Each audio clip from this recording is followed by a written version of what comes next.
Buenas tardes.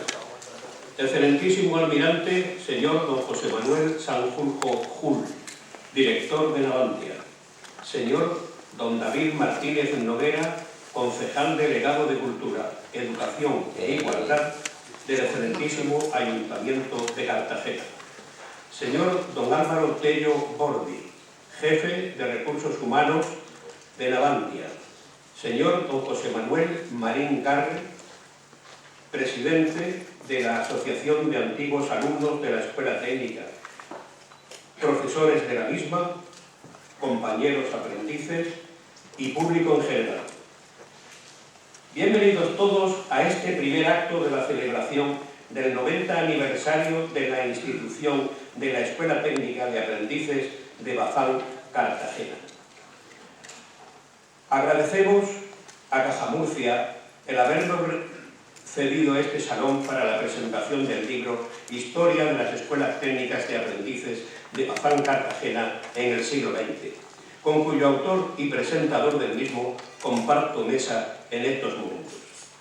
Igualmente nuestro agradecimiento a todos ustedes por su asistencia.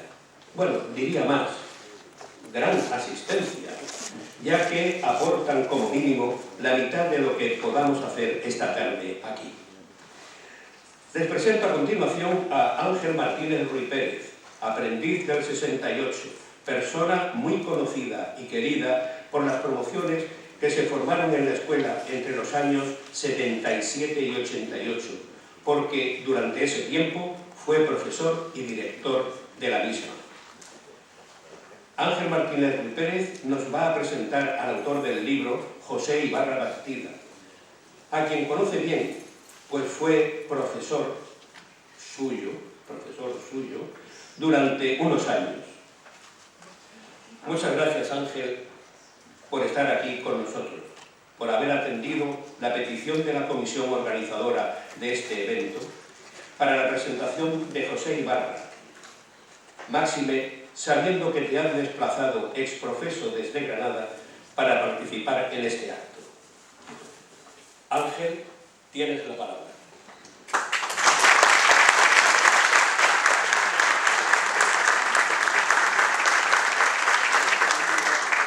Buenas tardes a todos los presentes.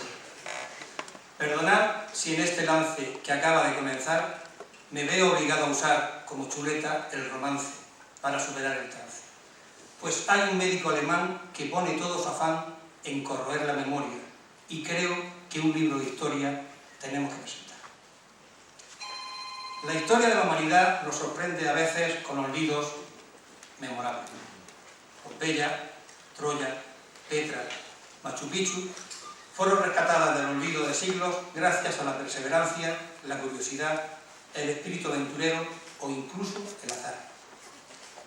En nuestra ciudad, en 1986, casi por la misma época en que el mentado azar permite el descubrimiento de terreno romano, se funda el Museo Naval, aprovechando las instalaciones de un viejo edificio caído en desuso. En septiembre de 2011, la prensa local anuncia la voluntad de Vicent de rehabilitar el edificio y transformarlo de nuevo en un centro docente. Han transcurrido tan solo 25 años, pero el olvido ya se ha instalado. Nadie cita el origen de su edificación, sede de la Escuela de la Sociedad Española de Construcción Naval, conocida tras la Guerra Civil como Escuela de Nuestra Señora del Rosario, nuestra primera escuela de aprendices. Pero a grandes males, grandes remedios, porque gracias a un compañero y a su ingente trabajo, podemos mandar al carajo, excusadme lo grosero, pues la reina es lo primero, al mal del doctor alemán, salvando en esta ocasión la memoria colectiva que estará por siempre viva y no olvidada en un cajón. Con las 368 páginas del libro La Escuela Técnica de Aprendices de Bazán, Cartagena, en el siglo XX, José Ibarra Bastida recupera de modo impecable, desde el punto de vista del rigor histórico y magistral en su capacidad evocadora, el devenir de la escuela desde su creación en plena dictadura de Primo de Rivera hasta su clausura forzada por la crisis de los 90 y por la falta de voluntad y amplitud de miras de los entonces dirigentes de la Bazán. Tuve la suerte de ser aprendiz y luego el privilegio de impartir clases de humanística y lengua y literatura en la escuela técnica, y por tanto al autor de la obra.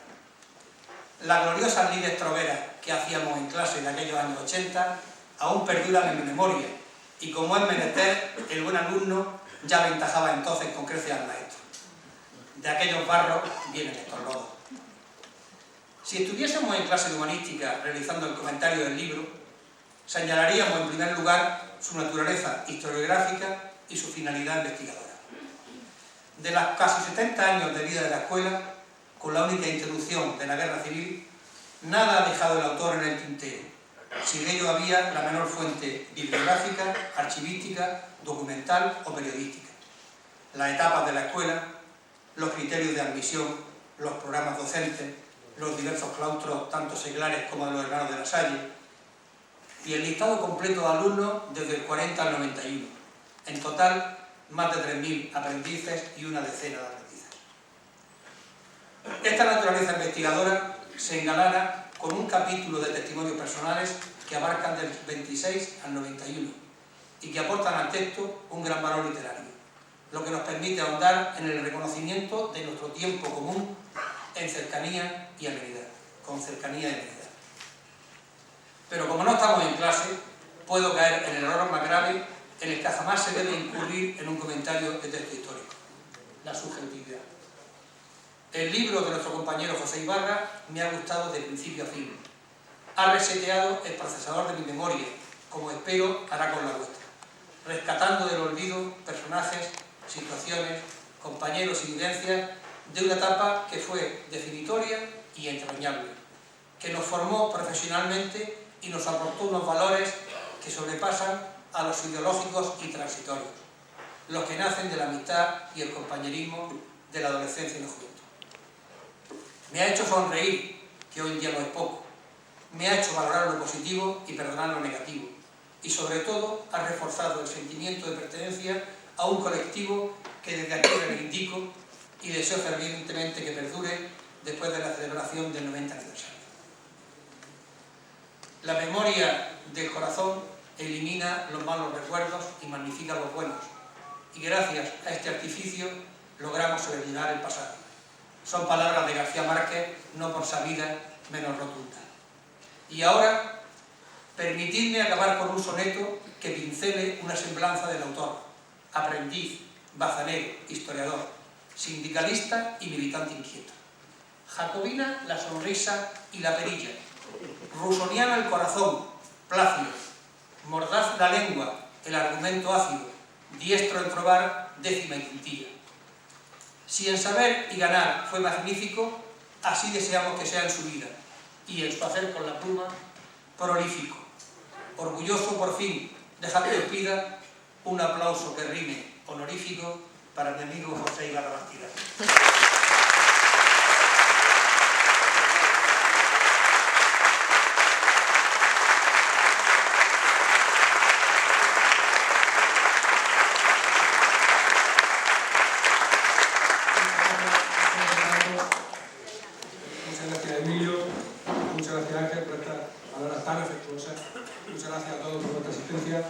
Espero que podamos pasar un buen rato. Estoy seguro que vamos a pasar un buen rato. Vamos a recordar toda la historia de nuestra escuela y vamos por ello, ¿vale? Me han presentado ya, yo me llamo José Ibarra Bastida, creo que me conocéis todos. Soy antiguo alumno de las dos escuelas, soy trabajador de Navantia, soy licenciado en Historia. Me tocaba hacer este trabajo, lo tenía en mente durante muchos años, por fin ha salido y bueno, estamos muy satisfechos. Como veis, el libro se llama Historia de las escuelas técnicas de aprendizaje de Bazán Cartagena en el siglo XX. Fueron dos nuestras escuelas, vamos a repasar su historia completa. El libro lo ha editado la editorial Corbalán. Tengo que agradecer especialmente el esfuerzo que ha hecho tanto Antonio Corbalán como Nuria Corbalán por editar el libro en estos tiempos tan difíciles, donde es muy complicado encontrar un editor capaz de hacer esto. Muchas gracias, Antonio, muchas gracias, Nuria. Y como veis ahí, en esta primera imagen, tenemos este escudo de la Asociación de Antiguos Alumnos de la Escuela Técnica de Aprendizaje, una magnífica comisión organizadora de los actos que comenzamos hoy, que 20 compañeros llevan más de un año trabajando denodadamente para que todo esto salga bien. este acto de hoy, ya aprovecho para anunciar los próximos actos. El próximo día 7 de octubre se inaugurará en el CIM una exposición fotográfica y también Diego Victoria Moreno hará ahí otra explicación de la historia fotográfica de la escuela, el recorrido fotográfico. Y el próximo día 24 de octubre, sabéis que tenemos previsto un gran acto, el gran acto del 90 aniversario de la Escuela Técnica de Aprendices, en donde ya hay apuntadas 575 personas, un macro acto singular en Cartagena. Será en el Teatro Circo, inauguraremos después el monumento al aprendiz frente a nuestra antigua escuela, la Escuela del Rosario como todos la conocíamos, y posteriormente haremos una comida de hermandad. Esos actos que vendrán entre todo el mes de octubre, bueno, la exposición fotográfica estará hasta finales de octubre en el CIR. Bueno, lo han preparado estos 20 compañeros que están haciendo un trabajo ímprobo, muy complicado y están haciendo una labor impresionante. Para el libro he contado con la ayuda, el prólogo de los personal de alta relevancia. Se lo quiero agradecer, uno de ellos está aquí, me parece que Diego también está aquí, pero bueno, la Alimenta Sanjurjo, el director actual de Navantia, ha tenido a bien hacer el prólogo de este libro, el primero de los prólogos. Quise contar también con otra visión, la de Diego Victoria Moreno, que fue antiguo alumno de la escuela, doctor en Historia Contemporánea, historiador de la formación profesional en Cartagena. Mi libro pretende seguir a los suyos, porque continúa la obra que comenzó, de la historia de la formación profesional, y yo he querido llenar ese hueco historiográfico que había sobre nuestra escuela. Y también 8 compañeros que han colaborado con un testimonio que yo les pedí, al final lo mencionaré, porque han dado un punto de riqueza emotiva al libro, que había quedado muy frío solamente por ser un libro de historia. Yo he querido contar con testimonios de antiguos alumnos de todas las épocas, incluso el testimonio indirecto de un alumno de 1926, que creo que es uno de los más enriquecedores del libro, y para todos ellos, mi gratitud. Vamos a comenzar. He querido necesario, todos conocemos la historia de la empresa, no vamos a hablar de toda la historia de la empresa aquí, sino nos daría a las 12 de la noche, o nos daría mañana, ¿no? Pero sí creo necesario hacer un repaso por las etapas, sucintamente, por las etapas de la empresa en sus denominaciones, que a veces se confunde, el personal se confunde con sus denominaciones, y como tienen mucha relación con la historia de la escuela, pues vamos allá. La construcción naval en Cartagena comenzó en el año 1750 y la llevó a cabo la maestranza del arsenal hasta el año 1908. En ese año, en 1908, se constituye la Sociedad Española de Construcción Naval, que es la denominación que tuvo nuestra empresa hasta la Guerra Civil. Se conocía popularmente como la constructora, en la prensa siempre aparece la constructora, la prensa de la época, y es de especial relevancia porque esta es la época en la que comienza la andadura de nuestra escuela. Posteriormente, tras la Guerra Civil, hay un cambio radical de modelo y de denominación. Se instituye el Consejo Ordenador de las Construcciones Navales Militares. Antes habéis visto en el tímpano de la nave 1 SEDCN, ahora veréis en el tímpano de la nave 2 el COCNM, el Consejo, popularmente era conocida como el Consejo. Todavía hay personas mayores que nos hablan de la empresa hablándonos del Consejo. En el año 47 se instituye la empresa Nacional Bazán. Es una continuidad con la etapa anterior del Consejo, prácticamente solamente un cambio de denominación y poco más, pero es la denominación emblemática, la que está en el imaginario colectivo de todos nosotros, la Bazán. Nuestra empresa es la Bazán y todavía hoy los que estamos en Navantia seguimos diciendo la Bazán. Luego hubo un breve tiempo sin pena ni gloria que fue el de Izar de 2000 a 2005 y actualmente somos Navantia desde 2005 hasta 2015. Llevamos 265 años construyendo barcos para la Armada Española y para otros clientes. Vamos a comenzar con el documento más antiguo que yo he encontrado para este trabajo. Es el proyecto de edificio para escuelas de la Sociedad Española de Construcción Naval. Este documento me lo proporcionó Diego Ross McDonnell, le tengo también que agradecer especialmente a él su colaboración. Diego Ross McDonnell es el nieto del arquitecto Lorenzo Ross Costa, que es el autor del edificio y además fue el primer director del edificio. Este documento es de marzo de 1924. Y viene también firmado por el promotor, que era el delegado de la constructora, Luis Vialiestro, del cual hablaremos posteriormente. Esta sería la primera imagen de la escuela, el boceto inicial del proyecto. Es de enero de 1924, como podéis ver ahí abajo a la izquierda, y fue un proyecto que no se culminó en su totalidad. Si os fijáis bien en los detalles, Los pináculos, no sé si se ve el cursor ahí, los pináculos fueron sustituidos por esferas, no se construyó los guardapolvos de estas ventanas, los guardapolvos de estas ventanas no se construyeron, ni estos ornamentos, ni estas dos columnas, ni estas barandas. El proyecto final tuvo modificaciones. Esta es la planta del edificio, una planta triangular, muy extraña para la época, pero bueno, era el suelo con el que contaban, hicieron este edificio triangular, del cual hay ciertos retos.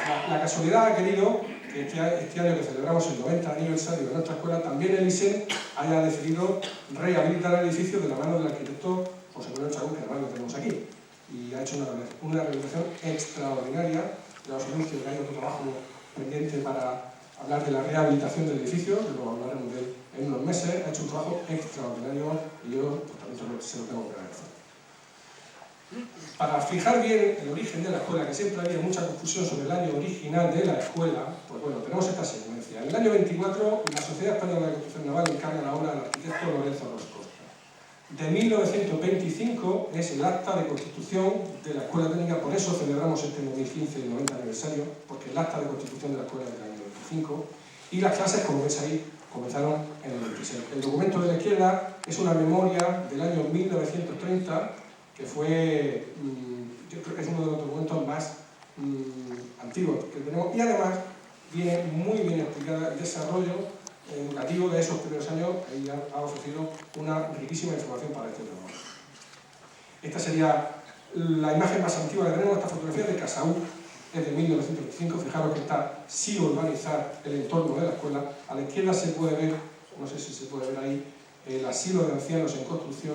A la derecha se ve el huerto de las palmeras que había en el barrio de la Anunciación, y como veis, sin urbanizar y con todos esos ornamentos sin hacer.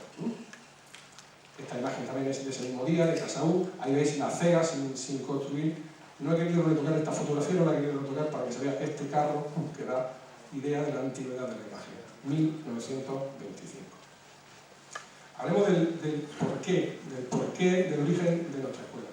La escuela era necesaria para dotar de profesionales de la construcción naval al astillero, porque el Estado español no era capaz de proporcionar esa formación profesional específica. El Estado español en esos años, a duras penas, era capaz de dotar de formación básica, cuando menos de una formación profesional tan específica como la requerida para la construcción naval, ¿no? La impronta inglesa es fundamental para el impulso de la escuela. Nuestra empresa se llama Sociedad Española de Construcción Naval, y a pesar de ese nombre tan netamente español, es una empresa de accionariado inglés, de la casa Vickers. Las casas Vickers, Armstrong y Brown son tres grandes empresas, tres grandes conglomerados del Imperio Británico, empresas muy potentes, multinacionales de la industria de la defensa, que adquieren el 40% y son realmente los que gobiernan la empresa en esos años, y son los que se dan cuenta de la baja cualificación del personal que tenía a su alcance. Jornaleros, campesinos, gente sin formación. Entendéis que hay una tasa de analfabetismo en Cartagena en el año 20 del 51% de la población. Son oficios nuevos relacionados con el hierro, que sustituyen a los viejos oficios de la construcción naval en madera. Había construcción naval en hierro ya del siglo XIX, lógicamente, pero muy tarde. Todo eso llega muy tarde a España, y hay que poner eso al día. Y además hay unos nuevos productos a construir, como los destructores, los acorazados, los submarinos. Para eso se requiere una mano de obra muy bien formada, y para eso se creó la Escuela Técnica de Madrid. Hay que hablar de los impulsores. Además de los ingleses, los directivos de la empresa en ese momento. Como veis ahí, a la izquierda está Luis Díaz y Diestro, que fue el delegado de la Sociedad Española de Construcción Naval en los años 20. En los años 40 va a ser el director del Consejo Coordinador de las Construcciones Navales, un directivo que tiene un amplio recorrido, y fue, como he visto antes, el firmante del proyecto. Y a la derecha, Juan Antonio Suárez, que era director de la factoría desde 1919 hasta el 26, después se fue a Ferrol, y este señor tuvo una gran proyección con posterioridad porque fue ministro de Industria y el creador del INI, y lo volveremos a ver en nuestra escuela en la inauguración del año 50. Un personaje también importante. Y como no, el primer director, que además había sido el arquitecto de la escuela, Lorenzo Roscosta, fue arquitecto municipal, estuvo en la nómina de nuestra empresa hasta los años 50. Este señor murió muy mayor, con más de 90 años de edad, autor de muchas obras en Cartagena, de muchas obras arquitectónicas. Se está preparando un trabajo con él también. Por ejemplo, ha sido el mercado de Santa Florentina, el colegio han sido de Santa Florentina, la fuente de la Alameda, diversas casas particulares, muchos edificios escolares que construyó Lorenzo Orozco.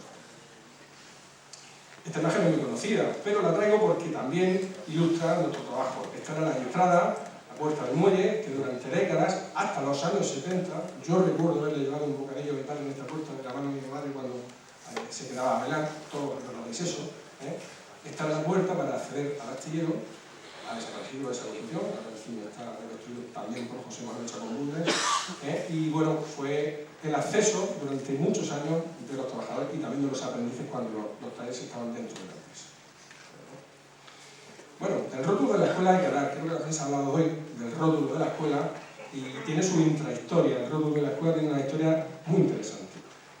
Tenemos ahí dos imágenes, la del año 26 y de la de reconstrucción, que desde hace muy pocos días podéis ver, reconstruido la restauración de ese rótulo inicial que nosotros nunca vimos, porque nosotros recordamos el rótulo que había que ponía Escuela Nuestra Señora del Rosario de la Empresa Nacional Gozán de Construcciones Navales Militares Sociedad Anónima, sí ponía año 1926, pero ha querido la fortuna y la voluntad del arquitecto que ha rehabilitado el edificio de restaurar este rótulo, que lo veis ahora y parece que lo han hecho antes de ayer y lleva 90 años ahí debajo y han tenido la habilidad, el gusto y el acierto de sacarlo a la luz, y creo que es uno de los logros, uno de los muchos logros que tiene la rehabilitación del edificio. Un par de imágenes más, estas son del año 30, ya hay alguna, parece que hay una calle aquí, un arbolito, ¿vale? Unos jardines, hay un pequeño avance ahí. Esta era la escuela de la Sociedad Española de Construcción Naval, no, la primera escuela de Galicia. Me sale la vena sindicalista, como ha dicho Ángel David, y luego voy a poner una tabla salarial de los años 30 que ilustra también cómo era la relación laboral entre los aprendices y la empresa. Era una relación contractual, el aprendiz era contratado a los 14 años de edad, todos vosotros lo habéis sido, contratado a los 14 años de edad, y el salario de un chaval de 14 años de edad en el año 1930 era de 3,25 pesetas, y hasta el sexto año, cuando yo tenía 19 años, que cobraba 6,75, lo veis ahí en el artículo 33, después pasaba a ser operario de tercera, pues desde los 14 años de edad la vinculación con la empresa era de este tipo.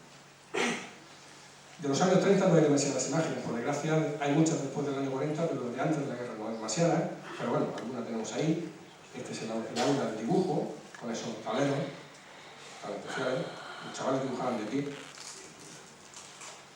Otro aula, y tenemos esa mesa de palillería, esa silla de palillería. Una escuela modélica en su momento, una escuela avanzada a su tiempo, una escuela que era un lujo para los años 30. Como decía, de la época, por desgracia para este trabajo se ha quedado un poco cojo la época de la República, porque no me ha aparecido casi documentación en todos los archivos que he buscado, incluido los archivos que he podido en Navantia, en el archivo municipal, me fui al archivo de La Salle en Madrid para los años de La Salle, archivos particulares de todos vosotros, pero de los años de la República había muy poca información. Sin embargo, sí pude saber que tuvimos la visita en 1932 de Niceto Alcalá Zamora. El presidente de la República, en una visita a Cartagena, se detuvo en la escuela para visitarla y elogió, tanto él como Indalecio Prieto, que también lo recordaréis como ministro del Partido Socialista, y Giral, se quedaron maravillados de las instalaciones de la escuela, se quedaron alucinados del nivel que tenía nuestra escuela en los años 20 y en los años 30.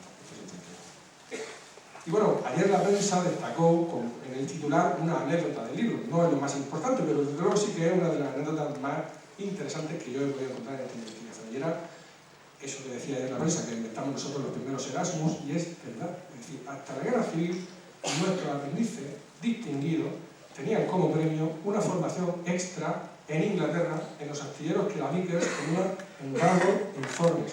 Hoy día nos parece una cosa normal ir a Inglaterra, nuestros hijos viajan a Inglaterra, viajan, pero imaginaros esos chavales cartageneros de los años 30 viajando a Inglaterra durante un año, teniendo una auténtica aventura. Estaban destinados a seguir un programa de 3 años, no lo llegaron a completar porque lo cortaron en el 34 por vicisitudes de los gobiernos de la República. Aquí tenéis 2 de ellos, tengo identificados a 8 de ellos, lo podéis comprobar en los archivos de Valencia. Aquí veis 5 de ellos a la derecha, hay 4 cartageneros y un ferrolano. No sé si se ve bien en el pie de foto, pero pone Colonia Cartago Ferrolana. Y bueno, imaginaros si no hubiera habido la guerra civil, que tantas cosas se cargó, posiblemente los compañeros nuestros de los años 40 los años 50 podrían haber seguido formándose en Inglaterra. ¿Qué otra historia tan bonita habríamos tenido, ¿no? En los astilleros de Barrow Informes, que son los que construían y construyen los submarinos de la Armada Británica, un astillero hermanado con el nuestro que construye y construye los submarinos de la Armada Española. Acabada la Guerra Civil, viene la nueva etapa del Consejo Ordenador de las Construcciones Navales. Aquí la empresa va a dar un vuelco y un cambio total, lógicamente, por motivos políticos, entre la dictadura del general Franco y la dictadura se mete de lleno en la empresa y se mete de lleno en la escuela. De haber sido una escuela de carácter laico y con una formación únicamente profesional, pasa a ser una escuela ideologizada como todas las de la dictadura y bueno, se impregna por completo la educación de esa ideología del nacionalcatolicismo, se adoctrina a los alumnos en todos los sentidos, esto en el lado negativo. En el lado positivo, hay que decir que indiscutiblemente la dictadura impulsó la escuela enormemente. La dictadura impulsó la escuela porque una dictadura militar se apoya en una pata importante que es la industria militar, y esa industria militar, y sobre todo la de esos años, necesitaba una mano de obra intensa, una mano de obra joven, que venía a sustituir a la mermada mano de obra de la plantilla del astillero, que se había significado por su creencia republicana, había exiliado, había fusilado, había encarcelado, y la guerra causó estragos en la población de la empresa, y tienen que ser sustituidos por mano de obra joven. Tanto como esos 100 aprendices anuales durante la década de los años 40. En solo 10 años se entraron 1000 aprendices a la empresa. Había un filtro ideológico, se quería premiar determinados colectivos, los hijos de huérfanos, los hijos de los caídos, esos tenían preferencia para entrar, y además había una adscripción obligatoria en el Frente de Juventud. Eso aparece hasta en el contrato de los aprendices. Los aprendices eran obligados a pertenecer al Partido Unido, al movimiento de juventud, al Frente de Juventudes, que era la organización juvenil de la fábrica. Esto es el lado negativo, pero el lado positivo hay que decir que sin duda fue un enorme impulso, se destinaron ingentes recursos, mucho dinero, muchos recursos. Eso es indiscutible. Aquí tenemos una clase de matemáticas el 31 de octubre de 1941. Algunos me han dicho que el profesor es Juan García García, pero yo no estoy seguro. Cabe hablar de los oficios que nuestros compañeros y nosotros mismos aprendimos. Esta imagen me parece especialmente tierna, esos niños de 14 años. Hemos sido niños obreros, posiblemente la mía es la última generación de niños obreros de este país, chavales de 14 años que ya en ese taller de herrero están haciendo ahí, en el taller de galgo, están haciendo ya marcajes de planchas para hacer barcos, como sus padres, como sus abuelos, y mirándole también el oficio a sus hijos. Se pasaba de generación en generación estos trabajos, como todos saben. Y mirar estos chavales de electricidad también de 14 añitos, bueno, especialmente tierno. El taller de tornos, este taller estaba en la zona del arsenal, no en la zona del astillero, el taller de maquinaria estaba en el arsenal. Bueno, los chavales que no llegan ni al volante, ¿no? Hoy no llegan ni al volante. De esta época ya tenemos multitud de imágenes. El taller de herrero estaba todavía en construcción, no tenía ni techo, y ahí estaban los chavales al sol haciendo ahí su trabajo. El taller de fundición, ahí comprobando un poro, el chaval está comprobando un poro de ese horno recién fundido. ¿Quién no ha hecho este ejercicio en el banco de ajuste? ¿Quién de nosotros no ha tenido alguna vez que coger la lima, limarse la pieza, cerrarla, pasar el azulete en el mármol y comprobarlo? Bueno, es el ejercicio clásico de un mecánico que se inicia a formarse, ¿no? Había muchísimas actividades en la escuela, no era solamente una clase teórica y una clase práctica. La escuela comienza a tener una vida muy amplia. Aquí tenéis la rondalla, dirigida por el profesor Antonio Labré. Este profesor lo fue hasta el año 66, fue el profesor de música durante 25 años. Había una banda de tambores y croquetas, había todo tipo de actividades en el entorno de la escuela en los años 40, porque no había problemas de financiación. Sí. ¿Quién no ha hecho esta tabla de gimnasia en la escuela de los años? La seguíamos haciendo nosotros en los años 70. Esa tabla de gimnasia, de esto tenéis cantidad de información gráfica, ¿no? Las competiciones deportivas eran de un altísimo nivel en esa época, quizá porque Luis Vial Diestro era un gran aficionado al deporte en esos años, pero bueno, las fiestas de fin de curso eran casi unas mini olimpiadas. Fijaros el estadio lleno, esto es una fiesta de fin de curso, ahí con el uniforme de la escuela técnica, esa ET hace referencia a la escuela técnica, lanzamientos de disco, lanzamientos de jabalina, algunas imágenes son espectaculares. Salto de altura sin colchoneta, También he visto salto con pértiga sin colchoneta, ojo, ojo. En el libro hay algún salto de pértiga sin colchoneta, no creo que necesario. Los desfiles eran multitudinarios, como desfilaban una marcialidad, era una estética muy parecida a la Olimpiada de Berlín, era lo más parecido que ellos podían tener. Tenemos imágenes del balonmano, del baloncesto, ahí, bueno, y aparecía en la prensa este tipo de fiestas todos los veranos. Pasamos ya a la época de Bazán, ya se denomina la empresa, la escuela de la empresa nacional Bazán, y en la prensa de todos los veranos aparecen las convocatorias, esas convocatorias de 100, de 60, de 50, y también aparecen ahí las especialidades. Ese año convocaron 4 de maquinaria, 2 de modelos, 4 de montura, 4 de fundición, 4 de calderería de hierro, 2 de calderería de cobre, oficio de desaparecida, herramientas 2, líneas 6, soldadores 5, mecánicos 4, plomeros, que es como se llamaban antes los tuberos, electricidad, todas las especialidades que nosotros hemos tenido. Bien, y ahora vamos ya a la segunda escuela. ¿Por qué se construye una segunda escuela? ¿Cuál es la finalidad? ¿Cuál es el origen? La primera escuela, que había sido una escuela inicial, artísticamente muy bonita, pero funcionalmente insuficiente, ¿no? No se podía hacer ahí el deporte, no se podía hacer las prácticas de taller, era una escuela estrecha, una escuela que se les queda vieja y pequeña muy pronto. El Consejo Ordenador de Construcciones Navales decide acometer en los años 40 la construcción de una macroescuela, un proyecto ambiciosísimo de escuela de 30.000 metros cuadrados con espacio para todo, un proyecto millonario. Y quiero destacar en nuestro edificio de la Escuela Técnica los valores arquitectónicos que tiene, porque hasta hace muy poco no se ha podido demostrar, no se ha revelado el interés arquitectónico que este edificio tiene. Este edificio tiene la particularidad de ser una avanzadilla de la escuela arquitectónica del racionalismo alemán, la Bauhaus, una escuela arquitectónica muy conocida, que, bueno, por alguna razón extraña, no extraña, sencillamente esa escuela en la que impuso el estilo arquitectónico de los años 40 en todo el mundo, y eso llegó aquí. Este edificio es súper avanzado para esa época. Fijaros, totalmente rectilíneo, no hay ni una sola línea curva, salvo las claraboyas.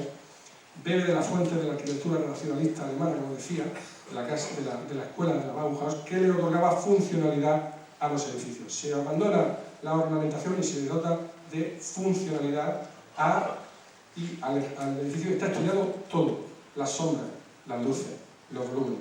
Fijaros esa entrada por la esquina, que siempre, a mí ya cuando entré me pareció una cosa impresionante. Estábamos por una esquina de cristal.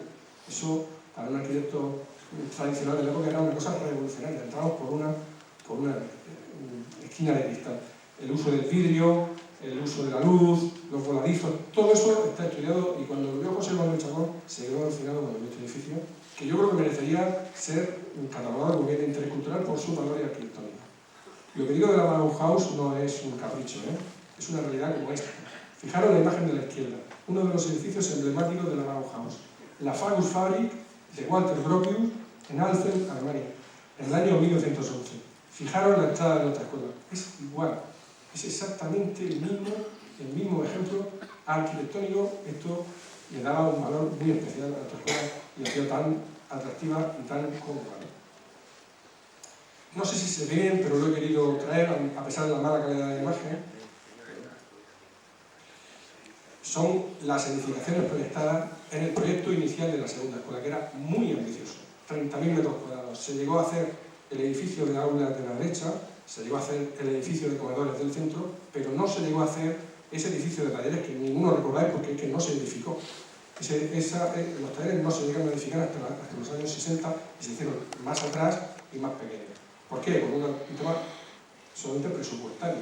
1,5 millones de pesetas de la época costaba ese taller, y vino una orden ministerial y dijo que no podía ser y que ya estaba bien, y que con el 1 millón de pesetas que había costado el aulario y el 1 millón de pesetas que había costado el comedor ya era bastante, ¿no? No se iba a hacer eso. La escuela iba a tener piscina, la escuela iba a tener frontón, todo eso no se hizo y se quedó el proyecto a medias, a pesar de ello, pues con un valor enorme, ¿no? Aquí una imagen del edificio en su fachada suroeste, menos interesante desde el punto de vista arquitectónico, pero da idea de amplitud de espacio, de luminosidad. El aula de dibujo también es otro ejemplo de lo que decía antes, ¿no? Ese estudio arquitectónico de esa luz entrando, ese chorro de luz a través de un muro de cristal, eso hoy nos parece algo normal, en la época era algo revolucionario. Se hizo este edificio de comedores, como sabéis, en la parte de arriba teníamos el comedor, en la parte de abajo teníamos el gimnasio, aquí también el interior está aquí, y una concesión peculiar, un edificio civil con planta en cruz latina, una influencia religiosa, ¿no?, en la época que era, lógicamente. Pero es raro en España un edificio civil con planta en cruz latina como si fuera una basílica o una catedral. Un gimnasio que para la época era también sorprendente, especial, ¿no? Ese suelo de madera, esos aparatos, el pinto, el potro, las espalderas. Creo que en Cartagena en esos años nadie tenía esto, ¿no? Aquí hubo inversión sin problema. Una imagen del conjunto edificado en el 52, como veis, esta imagen me parece especialmente interesante porque no está edificado aún el tercio de Levante, no está edificado. Esto se empezó a edificar en el año 56, la Armada requirió este terreno para la instalación del tercio de Levante y nos quedamos con esto. Hablemos de la inauguración. La inauguración fue el 26 de junio de 1950 y estaba previsto que viniera Franco a la inauguración. Estaba previsto que viniera Franco ese día a 3 cosas en Cartagena. A la inauguración de la refinería, a la inauguración de las gradas inclinadas con la botadura de los barcos Guadiana de Pinto y a la inauguración de la escuela.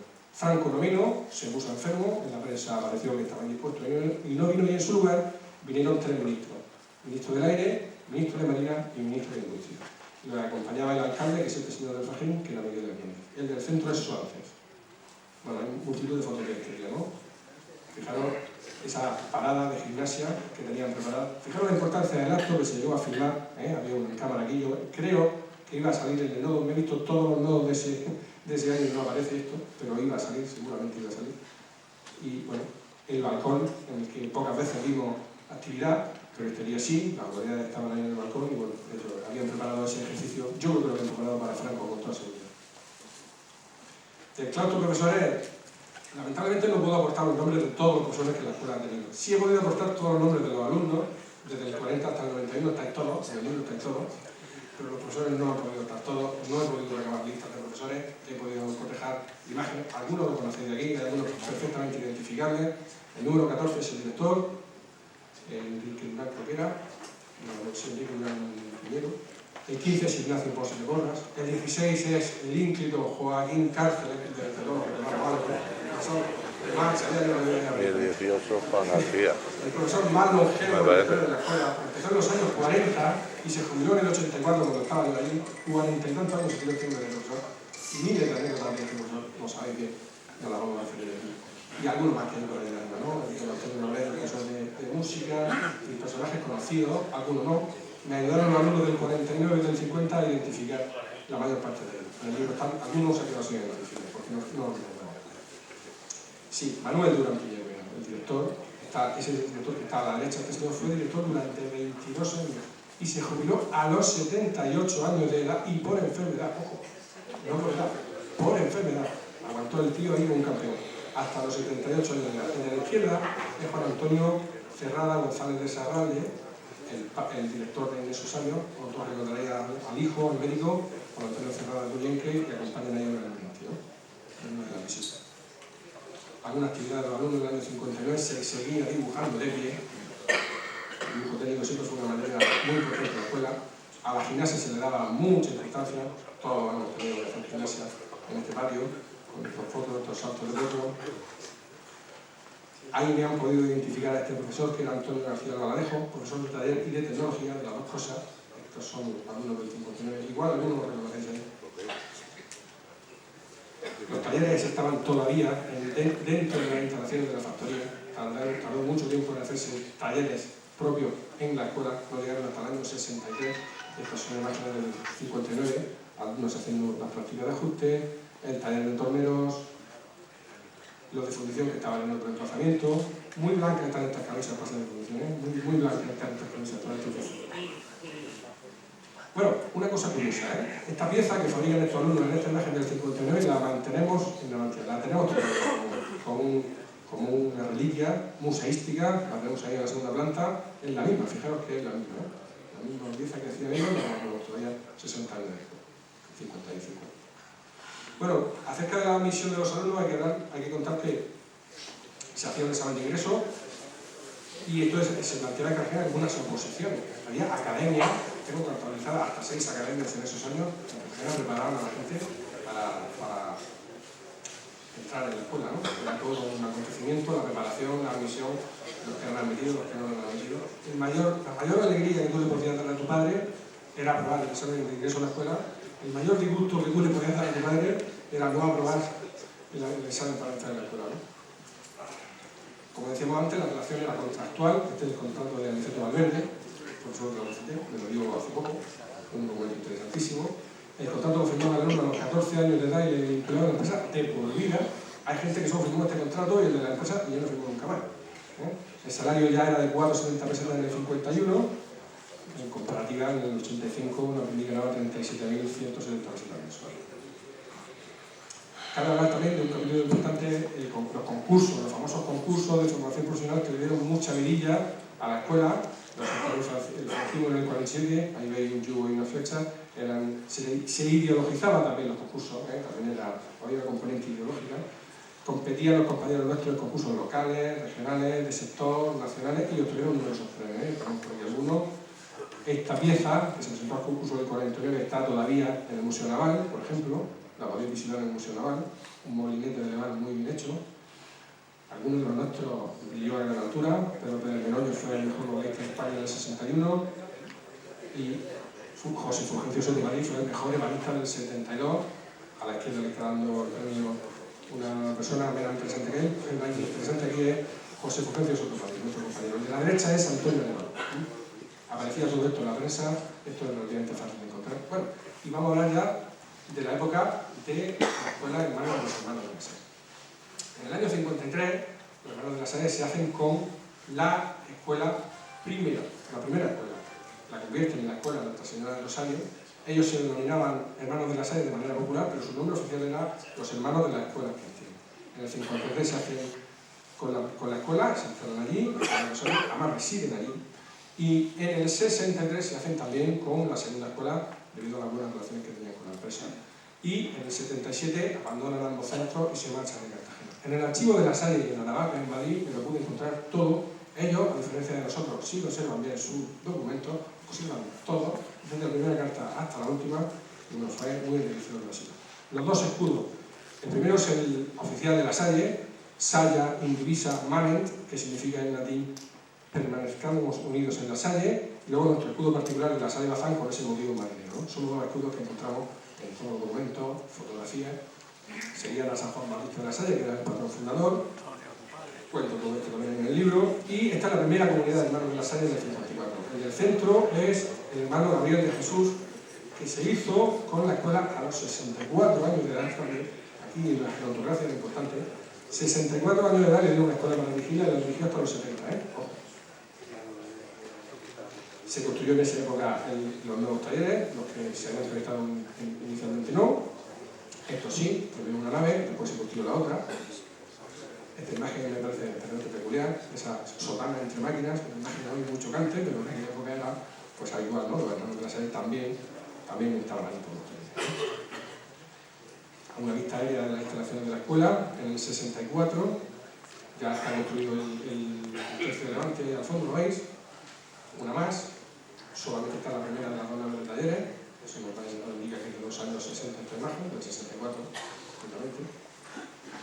Y en el 74 ahí tenemos el momento de apogeo de la escuela de lo que es el momento de todas las instalaciones funcionando en pleno funcionamiento, la residencia de la comunidad, las aulas, una exploración que se hizo para la pista de atletismo que no se llegó a construir jamás, el comedor, la cocina, bueno, todo, estaba el taller a tope. Aquí ya sí teníamos posibilidad de hacer la formación íntegra aquí. La teórica, la práctica y la deportiva. Aquí sí, en esta época ya está la escuela en todo su apogeo, en los años 60. Este es un díptico que publicaron los hermanos de la Salle cuando se fueron en el año 77. En el año 77 una serie de desavenencias entre ellos y la dirección de la empresa, la explicamos en el libro, no la vamos a explicar aquí ahora porque sería muy prolijo, pero bueno, está bien contado eso, creo que eso está bien recogido. Todo lo que pasó en el año 77 para que ellos se marcharan, decidieron marcharse ellos, no le ha hecho nadie, se les iba a ir ellos.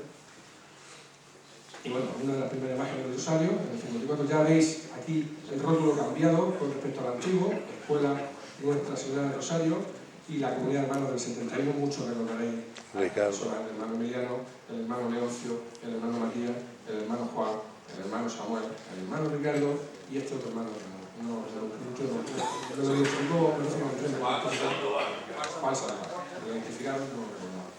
Bueno, pues como veis, hay una diferencia entre los de arriba y los de abajo, que es el uniforme. No hemos hablado del uniforme de los hermanos antiguos tenían ese uniforme tan peculiar que era la sotana con el rabat, ese babero tan peculiar se llama el rabat, que ya lo tenía San Juan Bautista de Versalles. El Concilio Vaticano II les liberó de tener que llevar esa indumentaria y por eso los de arriba, que son más jóvenes, que se han incorporado a la congregación con posterioridad, no tenían la obligación de llevarlo. Profesores del año 73, pues los tenemos todos. Ya decía que aquí se había, el sistema escolar era íntegro, desde la primaria hasta la oficialía, pues desde los 6 años hasta los 18 años estábamos con ellos, pues están todas las etapas. La EGB, el bachillerato, aquí los tenemos identificados todos, ¿saben? Estos sí que salen todos en el libro, estos sí los tenemos todos bien cogidos, los de oficialía, algunos de ellos están aquí, uno de los que está en esta foto está en esta sala, lo podéis identificar claramente, los conocen perfectamente. Esta la aguanto un poco, que no sé que los conocéis, la aguanto un poco. Los de talleres también eran siempre operarios muy aventajados, o mandos intermedios del taller, eran gente, realmente eran auténticos sabios de su profesión, eran auténticos maestros, realmente eran maestros de su oficio, maestros artesanos, pues de la máquina de venta, o de la hostia, o de la electricidad, o de la soldadura, tíos que nos enseñaban nuestro oficio con perfección, vaya, grandes profesionales. Se constituyó la Asociación La Salle en el 73, hay un momento muy bueno donde la comunidad escolar estaba muy viva, el director ahí quiso implicar mucho a los padres, era una época, yo creo que muy buena, ¿no? Yo creo que muy buena lo que se refiere a intensidad escolar, ¿no? Teníamos nuestro propio transporte escolar, aquí se llegó a un nivel alto, se llegó a un nivel alto. Una anécdota, este diseño de colores, yo recuerdo que nos lo pusieron a los niños de primero de EGB en el año 73 para que eligiéramos el color. Y se hizo un concurso infantil en donde elegimos los colores, ¿se acuerdan aquel tiempo? Y salió ganando el rojo y el azul. Yo puse el amarillo, el mío lo salió ganando, ganó el rojo azul. El año 77 los hermanos se despiden. No lo vamos a contar aquí demasiado porque sería, nos va a comer la hora, ¿no? Pero fue un episodio feo, un episodio triste, un episodio duro para ellos, una desavenencia con la empresa bastante importante en materia económica y también yo creo que en materia ideológica, ¿no? Había ya una serie de desavenencias en la época de la transición y ahí ellos deciden marcharse, ¿no? Y marchándose de Cartagena se marcharon casi desde la región. Quedaba un colegio de La Salle en Repesa y otro en Lorca y creo que ya no queda nada de esta congregación en la región de Murcia desde ese momento. Una de las causas fue la construcción del colegio Antonio Arévalo. La empresa decidió construir a espaldas de los hermanos el colegio Antonio Arévalo. Ahí hubo su historia y sus cosas. Los hermanos se molestaron bastante por esto porque esto suponía que ellos ya no iban a educar a los hijos de la gente de Alazán porque la empresa había decidido construir este colegio, darle el nombre de Antonio Arévalo, que era un antiguo director, y al final otorgárselo al Ministerio de Educación y Ciencia como acabó sucediendo, ¿no? Era una manera de empezar a desmontar ya todo el sistema escolar que venía funcionando desde 50 años antes, ¿no? Aquí comienza pues, la penúltima etapa o la última etapa de la escuela, la que conocimos nosotros, la etapa democrática. Aquí, tras la salida de los hermanos de La Salle, la escuela se convierte en un centro de formación profesional de carácter laico, se adapta a la nueva formación profesional de 5 años. Esto es una cosa que creo que es esencial. La escuela se adaptó a todos los cambios, a todos los momentos históricos. La escuela fue de la monarquía, fue de la república, fue de la dictadura y fue de la democracia y se adaptó continuamente a los cambios sin mayor problema, ¿no? Había una capacidad de adaptación que lo resistió todo, la escuela lo resistió todo, menos la revolución industrial, ya lo veremos. Los alumnos ya no eran contratados en primero, eran contratados en quinto curso, esto era también un síntoma de modernidad, porque contratar a niños, pues ya las nuevas leyes democráticas no lo permitían, y las especialidades que teníamos eran esta: electricidad, máquinas y herramientas, ajuste, modelos, chapa fina, calderería estructural, soldadores, parecidas a las antiguas, algunas de las antiguas desaparecieron, ¿no? Pero estas son las que teníamos nosotros en los años 80. Los directivos eran estos: Félix Benito Grela, que algunos habéis conocido luego en la empresa como jefe de seguridad, bueno, pues era nuestro director en los años 70, y Francisco Alcalá Bermúdez, que había sido antiguo alumno de la escuela, pues había sido jefe de talleres, fue jefe de estudio y cuando se marchó ya era funcionario del director. Este es el claustro de los años 80, los más jóvenes reconoceréis bastante, los que sois de generación reconoceréis aquí, bueno, los nombres están todos, estos sí que están todos identificados con sus nombres y apellidos que infantil, están todos. Y hay uno que está aquí incluso, eso no sé si ya, bueno, ¿qué no voy a decir de Ángel? Que me ha presentado ahora. Ángel era el profesor. Ángel era el mejor profesor que yo tuve en mi vida, sencillamente. ¿Para qué no vamos a hablar con esto? Una persona que nos dio esa formación humanística. Siempre hay que decir que una escuela técnica como la nuestra no dejaba de lado la formación ni humanística, ni la lengua, ni la literatura, y de ahí salió bastante gente titulada también en esa rama, ¿no? Siempre se cuidó de la cultura general, y esa impronta creo que la tenemos todos, creo que todos la tenemos. En nuestra época tuvimos la enorme fortuna de tener a Ángel, que era ese nuevo, un progre de los 70, una innovación total, era una auténtica luz, ¿no? Esto fue para nosotros fundamental, para todos nosotros, este marcó a toda nuestra generación. Y había sido, conocía en el Percal, porque había sido alumno del Rosario, alumno de la escuela. Ángel, yo creo que ha sido uno de los pocos que ha hecho el recorrido completo. Desde alumno del Rosario, alumno de la escuela de aprendices, profesor, tutor, jefe de estudio y director. Lo ha sido todo. Ya dibujábamos sentados, por fin nosotros sí podíamos dibujar sentados, en las mismas mesas, en la misma aula, pero ya nos daban todo de sentados. El dibujo técnico era una de las materias fundamentales en la formación profesional que todos conocemos. El taller de maquinaria y de ajuste a tope de gente, éramos 200 alumnos, en esa época éramos 200 alumnos, en las anteriores también, pero bueno, no tengo ningún que era tan buena como esta, que la etapa anterior, el taller de chapa, calderería, soldadores. Vamos a contar el triste final de la escuela. A partir del año 86 la escuela entra en decadencia debido principalmente a dos causas. En primer lugar, la reconversión industrial, que aconsejaba desmantelar todos aquellos servicios que determinadas empresas daban a sus trabajadores. Las escuelas, los comedores, los economatos, los transportes, todo eso lo fuimos perdiendo fase a fase, paso a paso, porque así lo determinaba la reconversión industrial de los años 80. Esto es una decisión que toma el gobierno, pero venía de la Unión Europea la que determinaba todo esto, ¿no?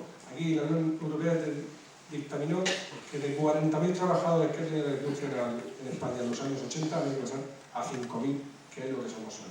Y todo eso cómo se consiguió, pues a base de esas prejubilaciones, de cerrar las escuelas, de no permitir los contratos, de reducir las plantillas, de hacer adelgazar a la empresa de todo lo que no fuera productivo. Eso sí era comprensible, ¿no? Pero ya acabamos perdiendo con nuestras instituciones, o grandes instituciones, que íbamos al médico, un médico privado, esto no lo sabíamos, pero era médico privado. Bueno, tenía una serie de servicios que se perdieron. Y también la LOCSE, la nueva ley de educación, reformó la formación profesional y la sacó de las empresas. Consideró que esto era obsoleto.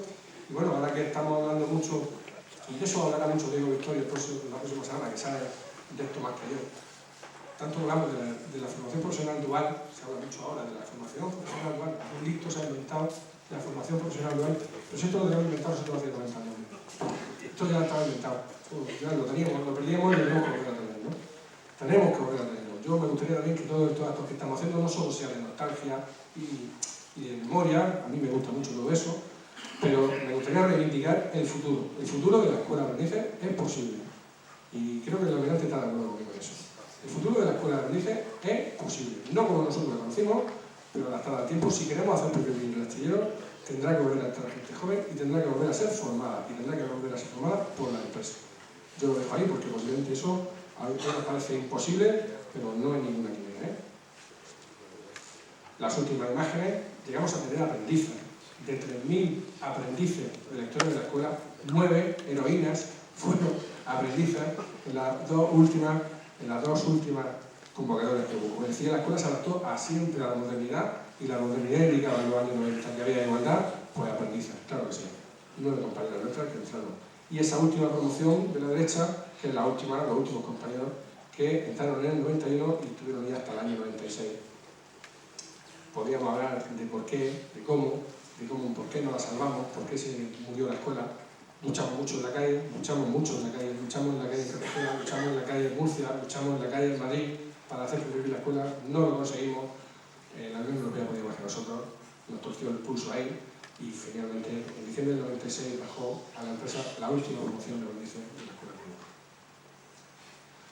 Como decía, he contado con los testimonios de muchos de vosotros, con muchas aportaciones, como tengo que agradecer a todos, pero quise contar con uno de cada época, ¿no? Y no los elegí al azar, sabía que escribían bien y me dieron muy buenos testimonios. Algunos habéis visto nacer este libro en el Facebook del antiguo alumno de la escuela, donde hemos ido marcando todo esto. Y bueno, esta gente ha hecho unos testimonios preciosos, que están al final del libro, y creo que disfrutaréis tanto como yo, ¿eh? Preciosos. Voy a terminar con estas tres frases. En la Escuela Técnica de Aprendices aprendimos a ser personas, a ser trabajadores y a ser ciudadanos. La formación que tuvimos en cada una de las etapas de la historia de la escuela fue un lujo. Y todos seguimos siendo el aprendiz que fuimos. Entonces, todo, muchas gracias por vuestra atención.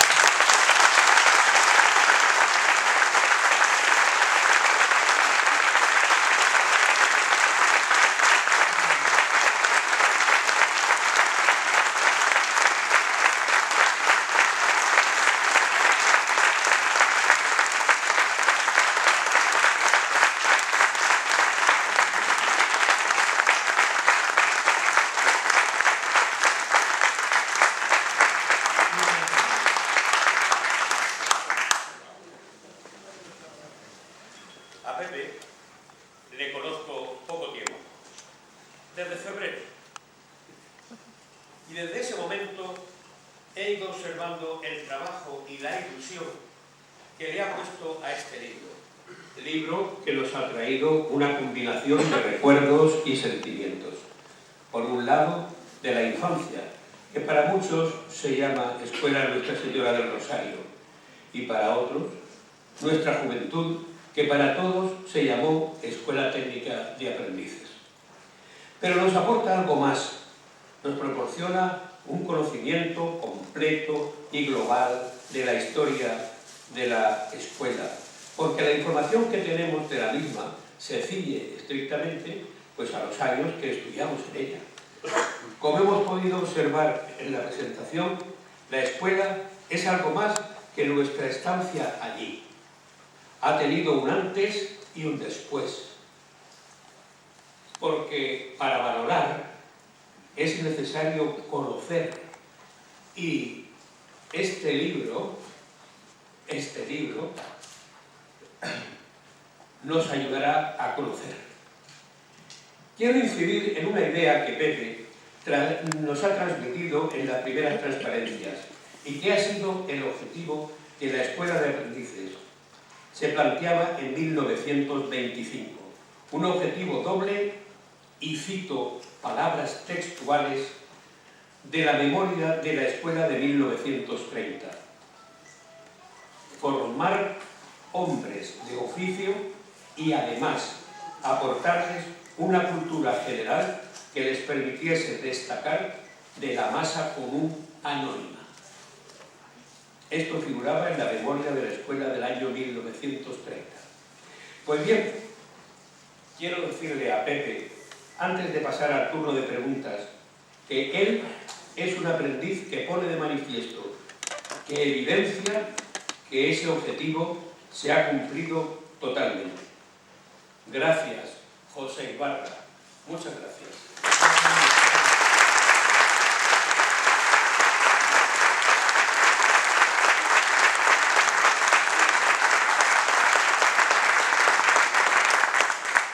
Muchas gracias. Abrimos un turno de preguntas. Me han dicho que podéis hacer como 3 preguntas por el tiempo que tenemos. Si queréis hacer alguna pregunta, alguna indicación, si queréis sacarle algún fallo al tema también. Adelante. Vamos. ¿Se atreve alguien? Abrimos el turno de preguntas.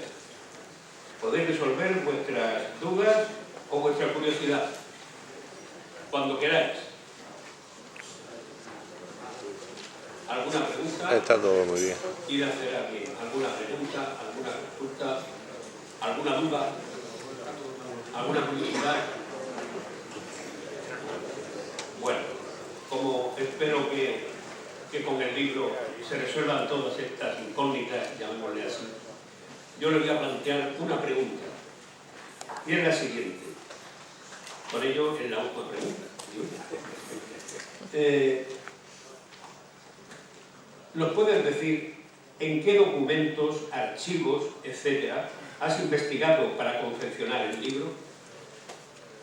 Sí, bueno, la investigación ha llevado más de un año. Durante mucho tiempo, pues yo iba coleccionando fotografías, recuerdo, yo me conozco bien la Bazán, llevo toda la vida allí, yo conozco a todo el mundo de la empresa y yo soy licenciado en Historia, entonces yo sabía que esta historia había que hacerla y el problema fundamental que me encontré en la investigación es que estaba todo fragmentado. No había un archivo de la escuela, no había un archivo de la escuela, el archivo de la empresa también está muy fragmentado. Y bueno, pues en el archivo del personal de Levante encontré muchas cosas, en diversos archivos particulares también encontré bastantes cosas, en el archivo municipal de Cartagena, pues toda la prensa, todos los registros de prensa que se han dado del archivo municipal de Cartagena. Y quiero destacar, pues eso, la etapa de los hermanos de la Salle lo pude investigar en el archivo de la Salle en Aravaca, en donde me refirió un hermano, el hermano que custodia el archivo, fue un antiguo hermano, el hermano Antonio Barba, los del curso 76-77 los acordarán de él. Ese fue uno de los últimos hermanos que se acordaba el tío de todo, era fantástico, se acordaba de cómo fue el cierre, me pudo contar cómo fue el cierre, me proporcionó el archivo, tengo que decir en su honor que fue súper amable este señor conmigo, fue extraordinariamente amable conmigo, me proporcionó, abrió el archivo sin saber qué tratamiento le iba a dar yo, creo que se fió de mí y creo que lo he hecho bien, pero eso es inusual, que te abra un archivo de par en par para lo que quieras, no es habitual, y yo pues se lo tengo que agradecer, me completó una etapa de la historia que yo tenía pues, bastante larga. De lo que menos he podido, me decía Semillo de la investigación, lo he contado antes, la etapa que menos he podido investigar es la de la República y la de la Guerra Civil, por razones que todos os podéis imaginar, esos archivos desaparecieron o fueron, no sé, perdidos, ¿no? Pero vale, creo que he podido completar la cosa. Muchas gracias, Pepe. Bueno, pues con esta respuesta damos por finalizado el primer acto de la celebración del 90 aniversario de la institución de la Escuela Técnica de Aprendices de Bazán, Cartagena. Antes de marchar, quiero recordar que tenemos una nueva cita el 7 de octubre a las 7 de la tarde en el Salón Isaac Peral del CIN, en la calle Real, donde se inaugurará la exposición fotográfica Recorrido histórico-gráfico por la Escuela de Aprendices. Y nada más. Muchas gracias y buenas noches.